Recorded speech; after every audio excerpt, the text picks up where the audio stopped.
Okay, good morning or afternoon, ladies and gents. So for today's lesson, we're going to go on to the next type of operations with complex numbers, multiplication and division. Effectively, what we're aiming to do today is understand how to perform these operations on complex numbers, because it can be a little bit tricky. First up, guys, with multiplication, I would say the best way to describe it is just like expanding a quadratic or a factorized quadratic equation. If you've got our first complex number, a plus bi, and our second complex number, c plus di, because we've got two terms in each part, when you're multiplying, you multiply it as if it's in brackets. So just like expanding a quadratic.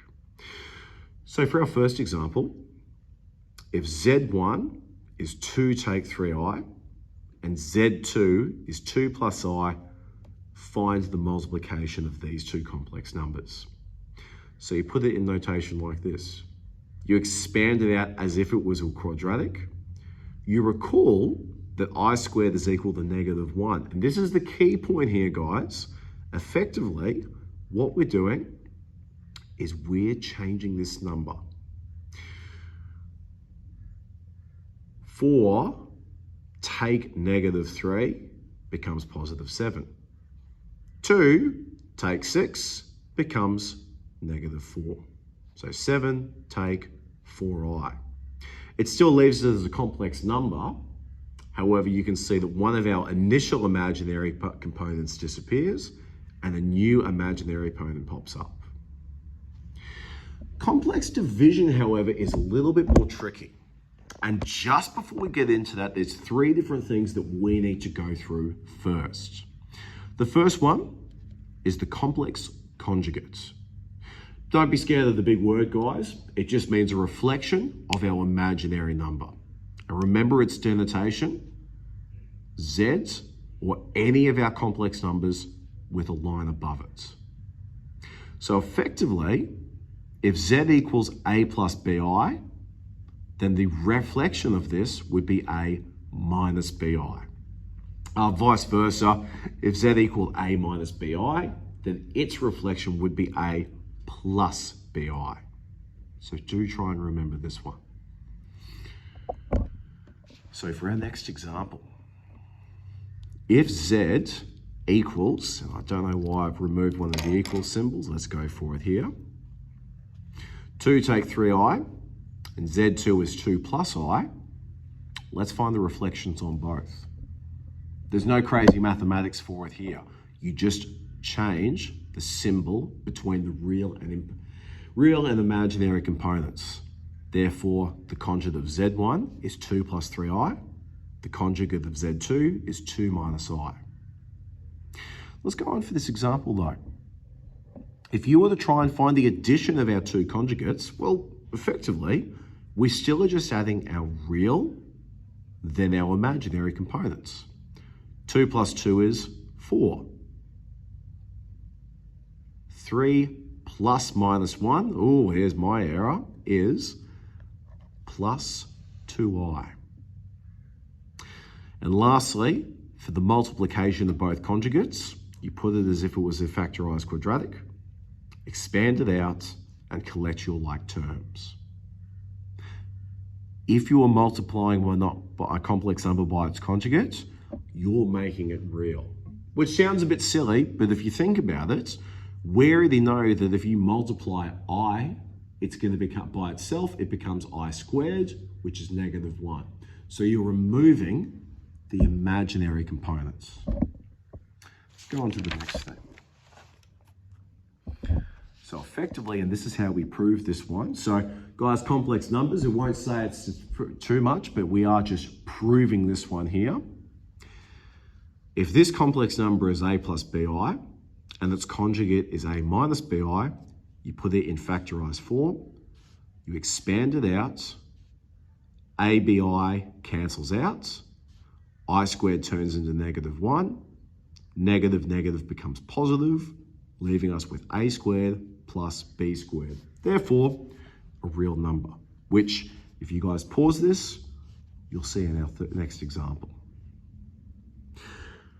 The secondary thing we want to go through is something called a modulus. Now, this one's only touched on in this lesson. We spend a lot more time on it in the following one here. But effectively with a modulus, it is just its length or magnitude. I might mention occasionally through these lessons that complex numbers act ridiculously similar to vectors. So keeping in mind, if I was to ask you to find the magnitude of a vector, well, it's the same thing as finding the modulus of a complex number. The modulus, written just like we would initially for a vector, is the square root of a squared plus b squared. We use Pythagoras to map it out. Effectively, we use something called an Argand diagram to map out our complex numbers. If we want to find out its length or magnitude, we have to go our y component and our x component, or our a component, b component, doesn't matter. So with our example here, if z equals 2, take 3i, find its modulus. The modulus is the square root of a squared plus b squared, so 2 squared plus 3 squared. And for this one, we're going to leave it in its third form of root 13. Gives us an exact value. The final thing we want to touch on before we get into our division is the inverse of a complex number. Guys, I shouldn't have to say this, but if you're finding the inverse, gotta love the bell, inverse, which is something to the power of -1, we write it as 1 over. So if we've got the complex number here, 1 over z, it must be 1 over a plus bi. To complete multiplicative inverse, and therefore the division we're going to touch on here, we have to multiply this fraction by the reflection of our denominator. We do this to both the new numerator and new denominator. I like to hope Mr. Russell has potentially touched on this in maths extension last year when dividing algebra, but we'll see how we go forward here. If we expand this out, this becomes a minus bi over a squared plus b squared. And I want you guys to remember this, the conjugate over the modulus squared. Finally,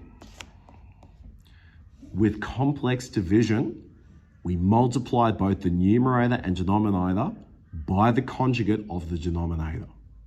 So, looking at our example, if z1 equals 2, take 3i, and z2 equals 2 plus I, find the division of these, or the quotient of these. So we substitute our values. 2 take 3i, 2 plus I. The conjugate of our denominator is 2 minus I. Carries on up over here. We now have our two divisions in fraction form. We can multiply our numerators, multiply our denominators. Our denominators go into a real number. And if you pause this and follow through, 5. Our numerator is a mix of a real and an imaginary component. And guys, you're going to note here I've got the answer written in 3 different forms. Some questions will expect you to leave it as a fraction. Some will ask you to bring it out across. Some will expect you to leave both in fraction formation. It's up to you, but as long as you're still getting the correct answer, you will always get the perfect mark. So that's it for our lesson, guys. Give it a shot, and I'll catch you in the next one.